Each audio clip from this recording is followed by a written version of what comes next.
Hello everyone, a very good afternoon to all of you. So I hope you all well.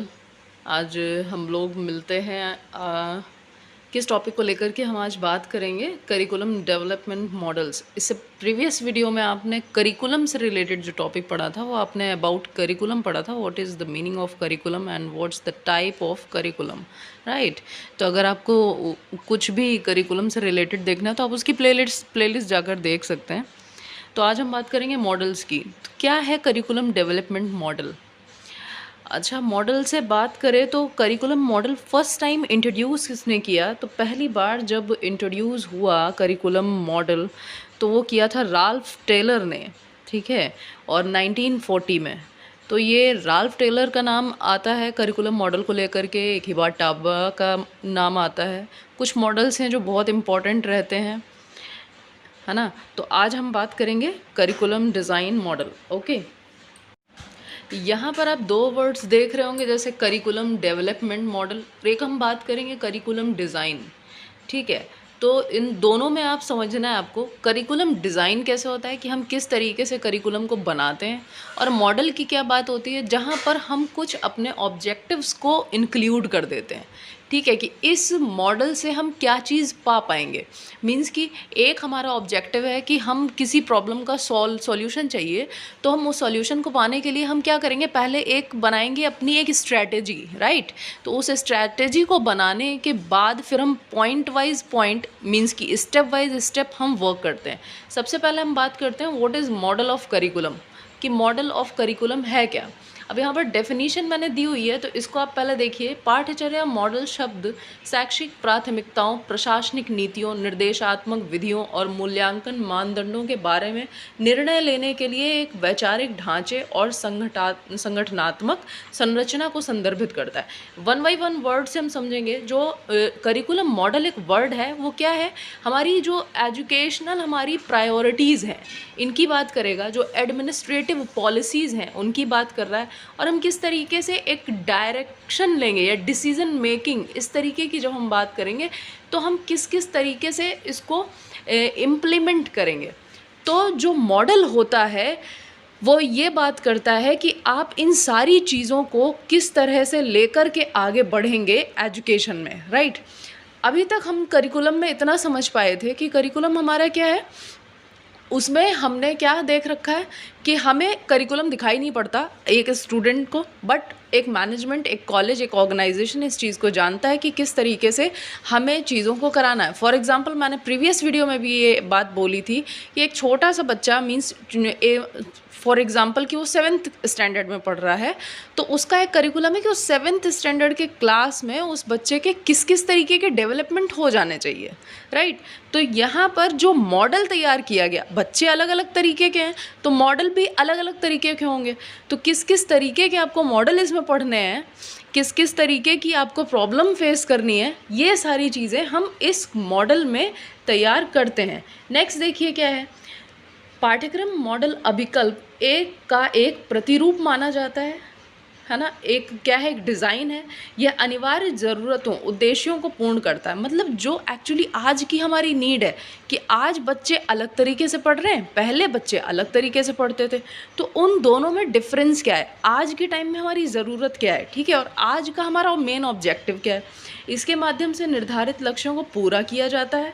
पाठ्यक्रम विकासकर्ता इस अभिकल्प को सृजित करते हैं, जो मतलब जो पाठ्यक्रम को डेवलप करते हैं, बनाते हैं, जो करिकुलम डेवलपमेंट करते हैं, तो वही इस चीज़ को भी क्रिएट करते हैं कि हमें किस तरीके से इस डिज़ाइन या मॉडल को बनाना है। सार्वभौमिक पाठ्यक्रम इकाई के प्रमुख तत्वों में विषय वस्तु, जो आपका कंटेंट है, किस तरीके से आप आकलन करेंगे, किस तरीके से आप इंट्रोडक्शन देंगे, क्या आपकी स्ट्रेटेजी होगी एजुकेशन को लेकर के, क्या आपका लर्निंग प्रोसेस होगा, ठीक है, वहाँ पर आपके मूवमेंट क्या होंगे, क्या चीज़ सोर्सेज, क्या रिसोर्सेज रहेंगे, किस तरीके की आप ग्रुपिंग करोगे, क्या प्रोडक्शन होगा, और किस किस तरीके की ब्रॉड लेवल की आपकी एक्टिविटीज़ होंगी।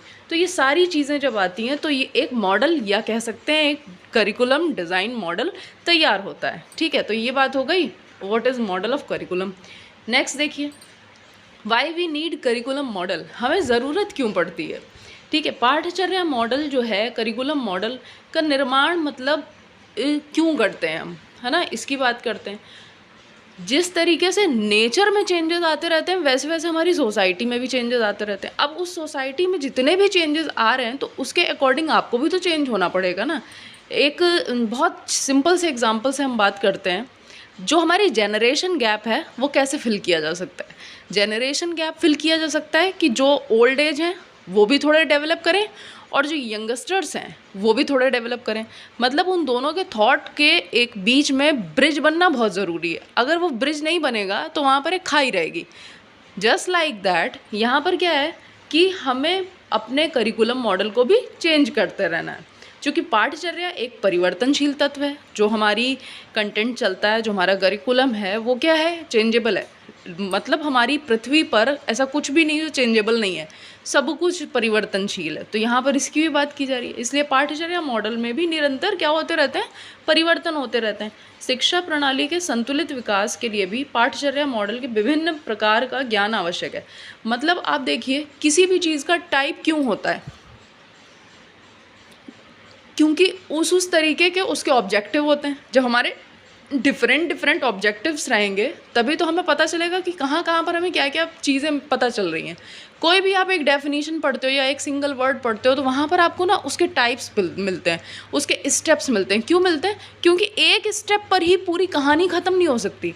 तो इसी तरह से यहाँ पर करिकुलम मॉडल में भी आपको डिफरेंट मॉडल पढ़ने हैं, ठीक है, क्योंकि सबके डिफरेंट क्या है, ऑब्जेक्टिव्स हैं। किसी एक मॉडल पर आधारित पाठ्यचर्या से शिक्षा प्रणाली का समुचित विकास नहीं हो सकता। मतलब एक सिंगल पॉइंट से किसी भी चीज़ को हम ओवरऑल डेवलप नहीं कर सकते। तो हमें डिफरेंट चीज़ें पढ़नी पड़ती हैं, ठीक है। तो ये हो गई ज़रूरत कि क्या नीड है। फिर आगे हम नेक्स्ट स्लाइड में देखते हैं टाइप्स ऑफ करिकुलम मॉडल। सबसे पहले है ट्रेडिशनल मॉडल, जो आप अभी देख रहे हैं, जो बोल्ड फॉन्ट में नहीं है, जो तो वो आपको बहुत ज़्यादा इम्पोर्टेंट नहीं है पढ़ना। 3 आपके बोल्ड फॉन्ट में है। तो यहाँ पर देखिए, सब्जेक्ट सेंटर्ड मॉडल, विषय केंद्रित मॉडल, स्टूडेंट सेंटर्ड मॉडल, विद्यार्थी केंद्रित मॉडल, प्रॉब्लम सेंटर्ड मॉडल, समस्या केंद्रित मॉडल। और इसके अलावा मैंने और भी सारे दे रखे हैं जो आपके 6 मॉडल हैं। Traditional model, academic model, competency based model, activity model, interest model, outcome based integrated curriculum model, ठीक है। इसमें से जो आपका फर्स्ट है ट्रेडिशनल मॉडल राल्फ टेलर ने दिया है, तो इसकी वजह से मैंने इसको पूरा एक्सप्लेन किया हुआ है। उसे आप पढ़ सकते हैं, उससे आपको एक्चुअली मीन्स पता चलेगा कि प्रोसेस क्या है, मॉडल किस तरह से यूज़ हो रहा है, ठीक है। और जो उसके अलावा 3 मैंने अलग मॉडल दिए हैं, ये आपके बीएड वालों के लिए तो ये बहुत ही काम की चीज़ है, उन्हें हर जगह ये मिलेगा ही मिलेगा, ठीक है। बाकी इन 3 मॉडल से आप सारे मॉडल्स को अच्छी तरीके से समझ सकते हैं, क्योंकि मॉडल का बेस जो है वो इन्हीं तीनों के ऊपर डिपेंड करता है, राइट। नेक्स्ट स्लाइड में देखते हैं ट्रेडिशनल मॉडल आपका क्या है। इसकी डेफिनेशन मैंने लिखी है। 1949 में राल्फ टेलर ने इस मॉडल को तैयार किया था। परंपरागत मॉडल प्रक्रिया में प्रशिक्षक पाठ्यक्रम के उद्देश्य की रूपरेखा तैयार करते हैं। पाठ्यक्रम के छात्र अधिगम के उद्देश्यों के माध्यम से अपेक्षित कार्यक्रम परिणाम प्राप्त करते हैं। अब यहाँ पर डेफिनेशन आप पढ़ लीजिएगा। अब यहाँ पर जो छात्र का अधिगम उद्देश्य दिया हुआ है, जो यहाँ से स्टार्ट हो रहा है, इसे आप पढ़िए। सबसे पहले क्या है कि जो स्टूडेंट का लर्निंग ऑब्जेक्टिव है वो कैसे कैसे बढ़ेगा, प्रोसेस कैसे करेगा।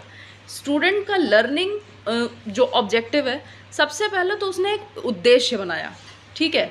उद्देश्य के बाद आपका क्या बनेगा, कोर्स की विषय वस्तु, मतलब जो आपका सिलेबस है, जो आपका कोर्स है, उसमें कंटेंट क्या क्या रहेगा, ठीक है।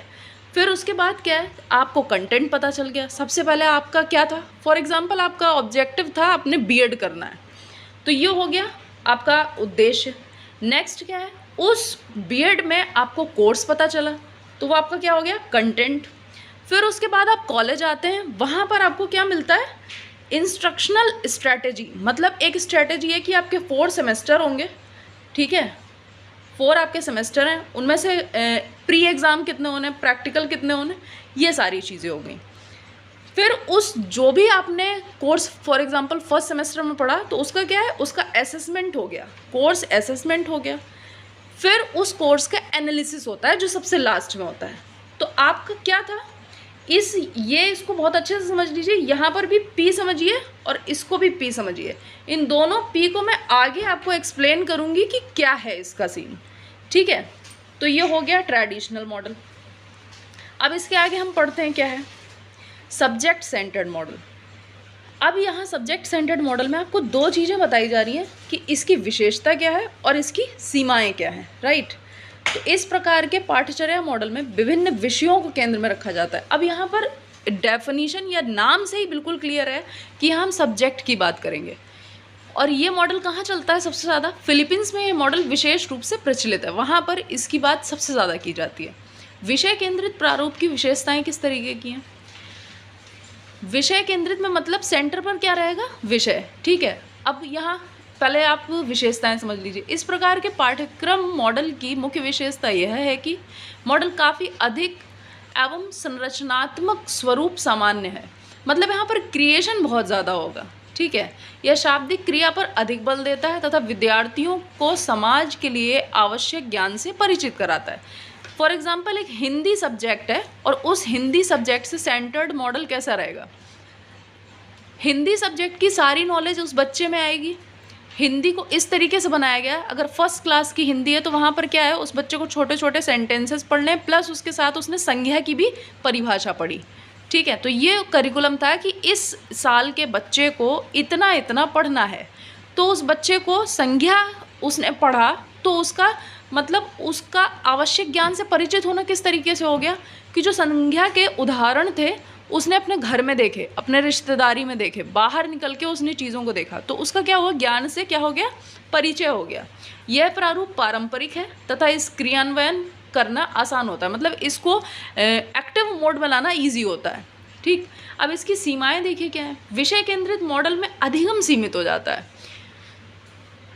जब बात ये सेंटर पर आ गया है विषय, तो वो किसी और को तो देखेगा नहीं, वो सिर्फ अपनी बात करेगा।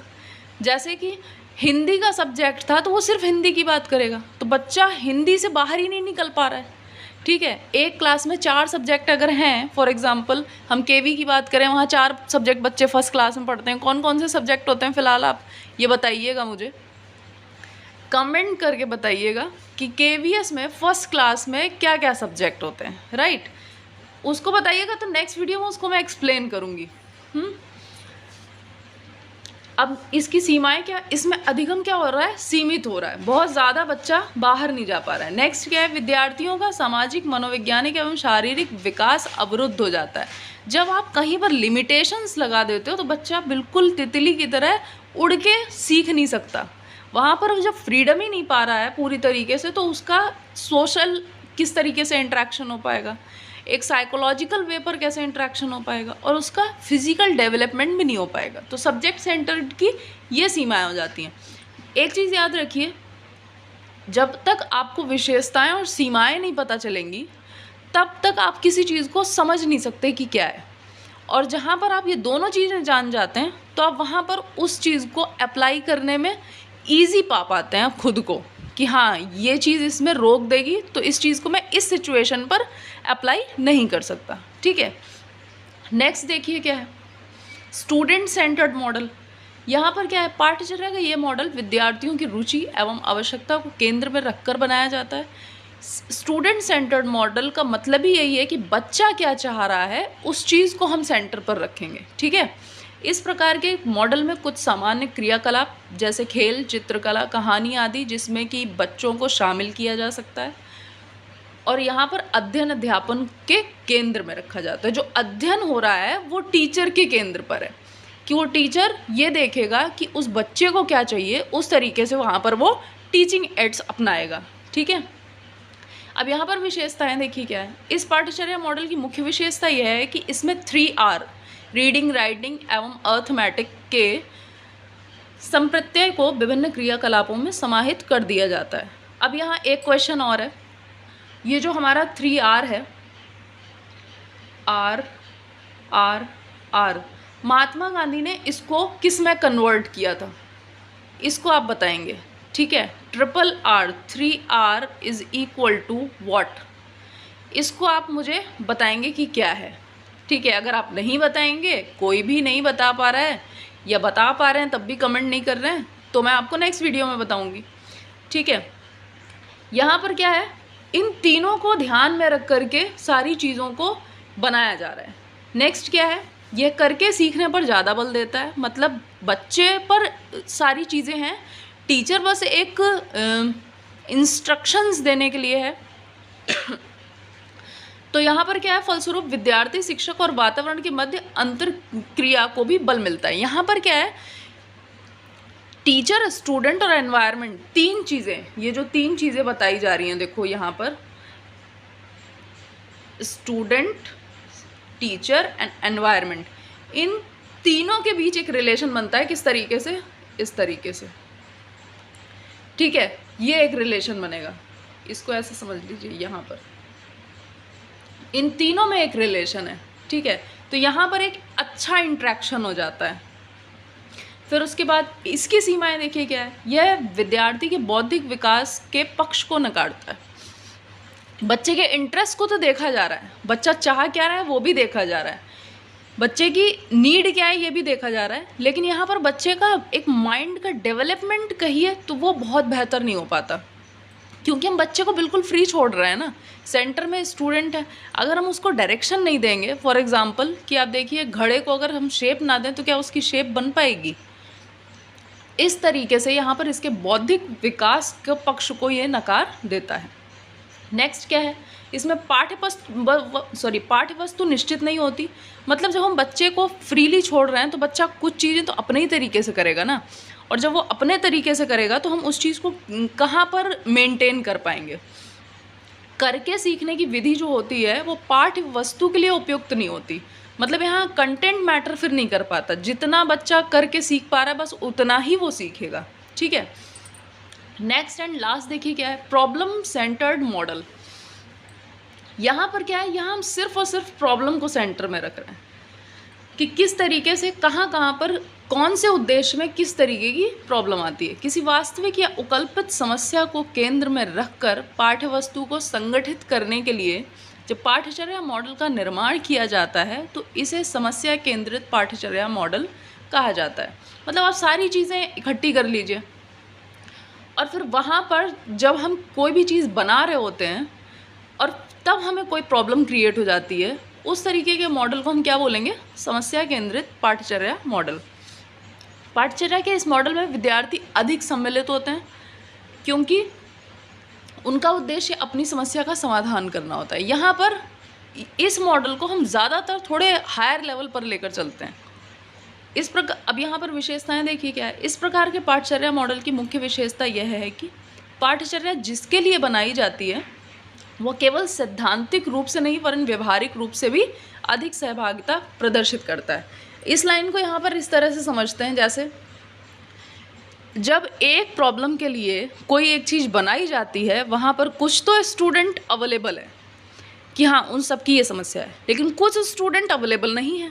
लेकिन जब उनको इस प्रॉब्लम सॉल्विंग का पता चलता है, इस प्रॉब्लम सेंटर्ड मॉडल का पता चलता है, और जो बच्चे अवेलेबल नहीं थे तो उन बच्चों की भी तो वो प्रॉब्लम हो सकती है ना। तो इस तरीके से वहाँ पर पार्टिसिपेशन बढ़ने लगता है, ठीक है। नेक्स्ट देखिए, इसके द्वारा पाठ्यवस्तु का जीवन की वास्तविक परिस्थितियों से संबंधित होने के कारण पाठ्यचर्या की प्रासंगिकता में वृद्धि हो जाती है। जैसे मैंने भी फर्स्ट एग्जांपल आपको दिया, उसी तरीके से जब और बच्चों को पता चलता है तो जो प्रॉब्लम उनके साथ है वही उनके साथ भी घटित हो रही है। तो यहाँ पर लाइफ से जो कनेक्शन जोड़ रहा है ये मॉडल, तो इस तरीके से वहाँ पर नंबर ऑफ स्टूडेंट्स में, नंबर ऑफ प्रॉब्लम्स में क्या हो जाता है, इंक्रीमेंट हो जाता है।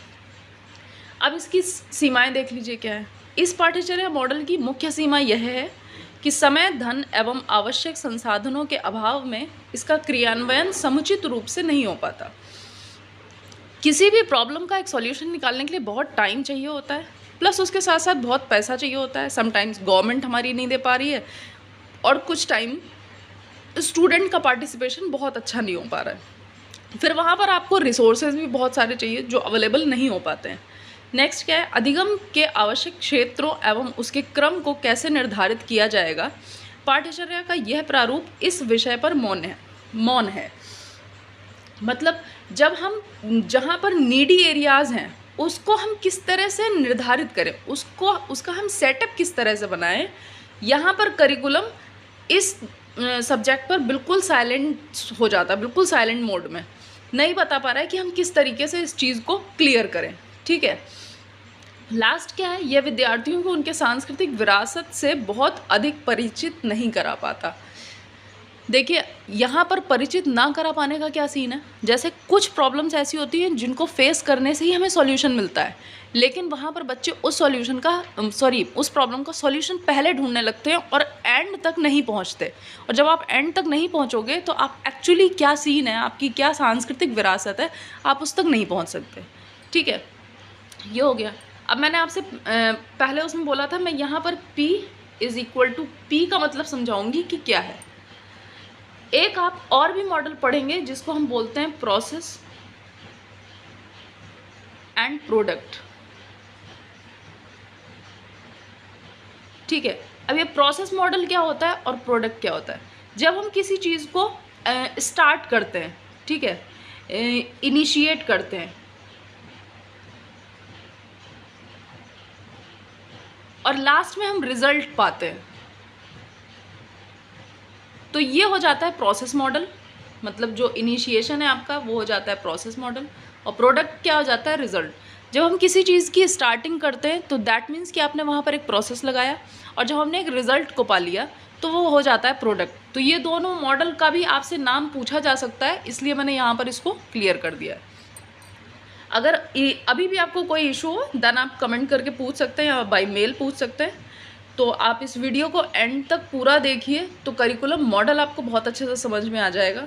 Okay, thank you very much guys, thanks for listening me, and please do subscribe, like and share. Thank you so much. Bye bye, have a good day.